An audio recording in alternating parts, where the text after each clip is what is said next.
It was a rainy night when Michael Evans set out on Highway 49, a long and lonely stretch of road cutting through the mountains. He had driven this road dozens of times before, but tonight felt different. There was a thick fog rolling in, and something in the air sent chills down his spine. As he drove, the headlights of his car barely cut through the mist.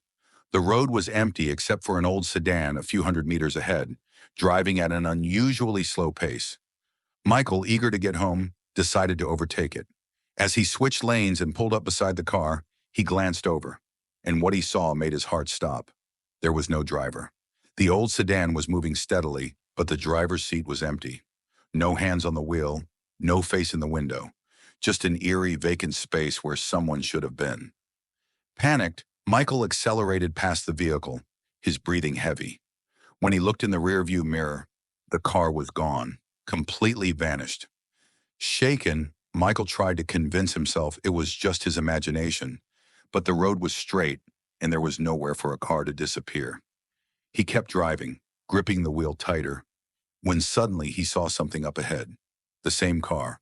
It was now parked on the side of the road, its hazard lights flashing. Michael slowed down but kept his distance. As he approached, he saw something even stranger.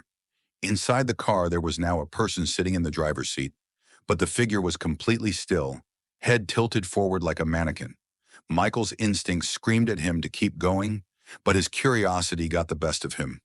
He pulled over a few feet ahead and hesitantly stepped out of his car, the rain soaking through his jacket. He approached the sedan cautiously, peering through the fogged-up window. The person inside was an old man, wearing a tattered suit, his hands clenched around the steering wheel.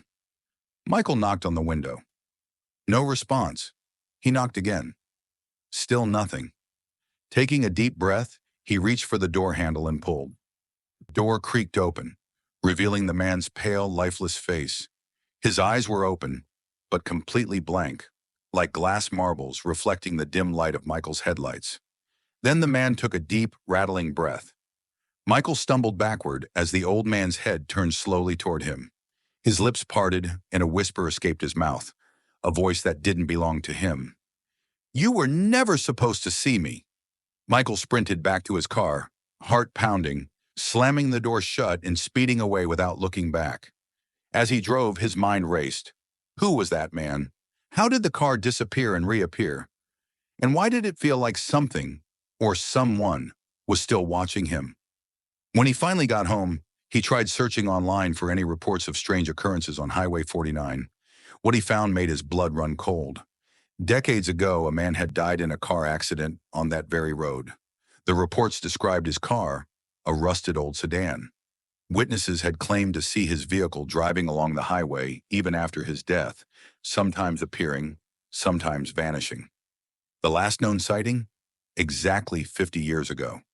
And now Michael was the latest person to witness the impossible. To this day, he refuses to drive on Highway 49 again. But sometimes, late at night, when he closes his eyes, he swears he can still hear that voice whispering in the darkness.